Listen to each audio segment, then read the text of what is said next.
ఆనాడు తెలంగాణ రాష్ట్రం రావడానికి అన్ని కులాలు ఒకటై ఆంధ్రోని జరిగినాం, తెలంగాణ తెచ్చుకున్నాం. తెలంగాణ తెచ్చుకొని మళ్ళీ రెడ్డి రావుల చేతిలో పెట్టినాం. నేనేమంటానంటే వచ్చిన తెలంగాణలో బీసీ ఎస్సీ ఎస్టీల అంతా ఒక్కటై ఆనాడు ఆంధ్రోని జరిగినట్టుగా ఇప్పుడు రెడ్డి రావులను దరిమి కొట్టి మనం రాజ్యానికి రావాలి. ఆనాడు ఆంధ్రోని జరిగినాం, గోబ్యాక్ ఆంధ్రోడు అన్నాం, ఆంధ్రోడు ఇక్కడ ఉండొద్దన్నాం. మరి రెడ్డి రావులు ఎంతకాలం ఉంటారు? వీళ్ళ రాజ్యం ఎంతకాలం? మీరు బతకండి, మీ పని మీరు చేసుకొని బతకండి. మా ఓట్లతో ఏం పని? ఈ రాజ్యం మా 90% సూదరులకు రావాలా?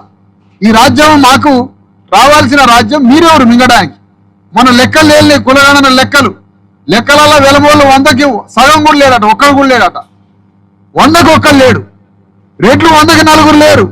మన సబ్బడ్డ కులాలు 100కు 90% ఉన్నదని తేలిపోయింది లెక్క తేలినాక భూమిని పంచు. 10 లక్షల ఎకరాల భూమి కావాలి మాకు. తెలంగాణ గడ్డ మీద 20 లక్షల ఎకరాల భూమి మాకు రావాలి. ఇప్పుడు సంపద రావాలి మాకు. రాజ్యంలో 90% వాటా రావాలా. మొత్తం పోరాటాలకు ఉద్యోగాలు రావాలి.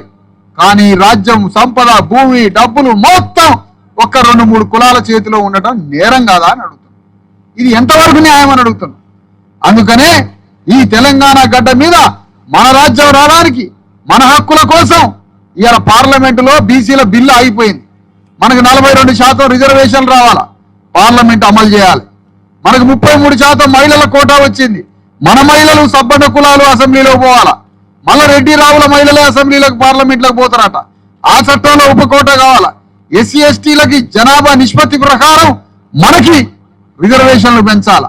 ఈ రెండే కాదు, పార్లమెంట్లో అసెంబ్లీలో బీసీలకి చట్టసభల్లో రిజర్వేషన్లు కావాలి. 20 లక్షల ఎకరాల భూమిని పంచాలి. మనందరికీ ఉద్యోగాలు రావాలి. ఇవన్నీ రావాలంటే ఈ రాష్ట్రంలో పోరాడాలి. నువ్వు మేఘరాయనవి, నువ్వు మంగళాయనవి, నేను మాదిగాయని అని విడివిడిగా సంఘాలు పెట్టుకున్నాం. కానీ మన విడివిడిగా ఉన్నటువంటి బీసీ ఎస్సీ ఎస్టీ సంఘాలన్నీ ఒక్కటై బాణం విసిరి కొడితే వెలమ దొరల గుండెలకి తగలాల మనందరం కలిసి ఈ సంఘం పెట్టి.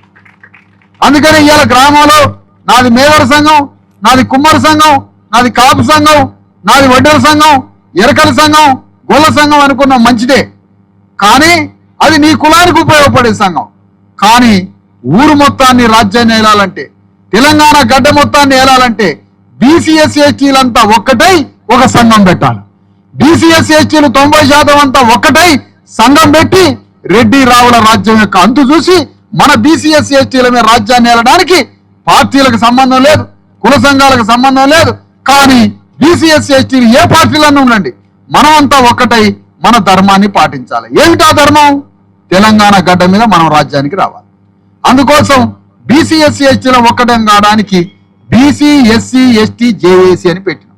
జేఏసీ అంటే ఒక కార్యం చేయడానికి అందరం కలవడం.